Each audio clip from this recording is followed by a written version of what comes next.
Hello everyone, I hope all you are fine. I am Razamani Ali. Today on 20th of April, I am going to start your class 5 computer first lesson, Know Your Computer. So in this lesson we will learn input process output cycle means IPU cycle and we will learn computer networks and its components and types.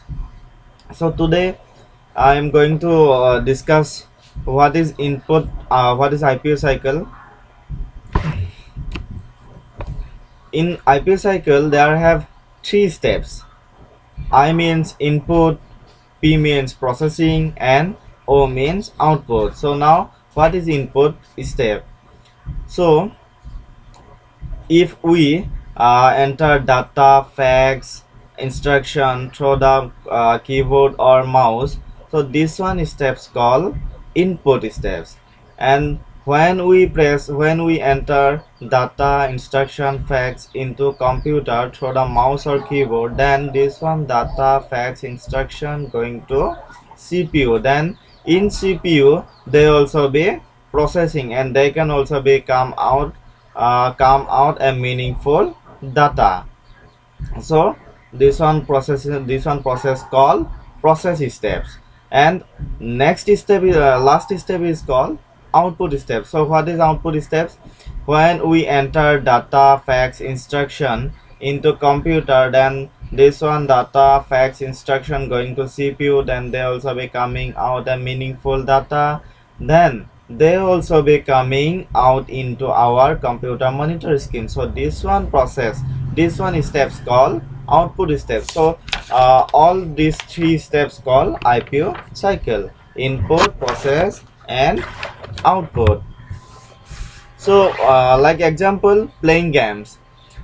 In a playing games, player using three steps: input, process, and output. In output, the player information given to the computer along with some keys pressed to run the animation.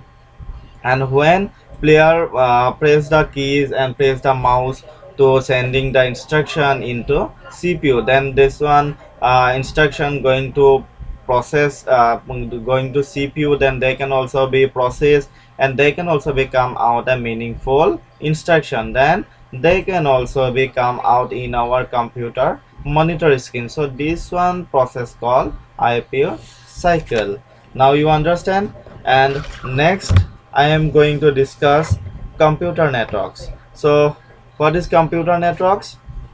The word network may be defined as a collection of computers connected together for the purpose of sharing information and resource.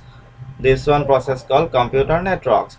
For example, sharing one printer among 10 computers through a network is an example of computer networks.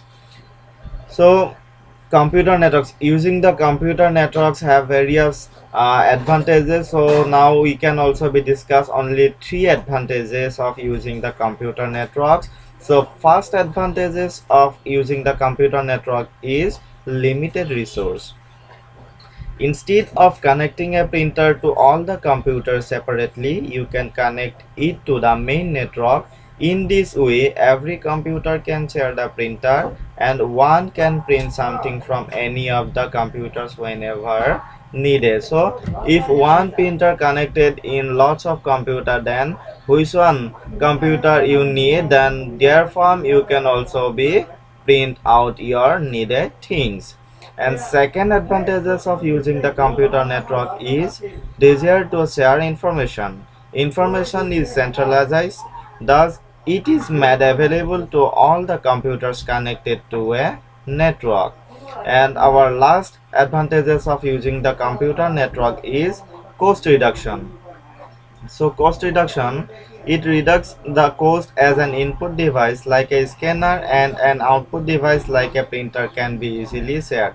If lots of computer connected in one printer, then you can also be sharing your things from one computer to another computers easily. So this one also be the advantages of using the computer network. So now by in next class we will be discuss components of computer network, and also we discuss types of network. Take care.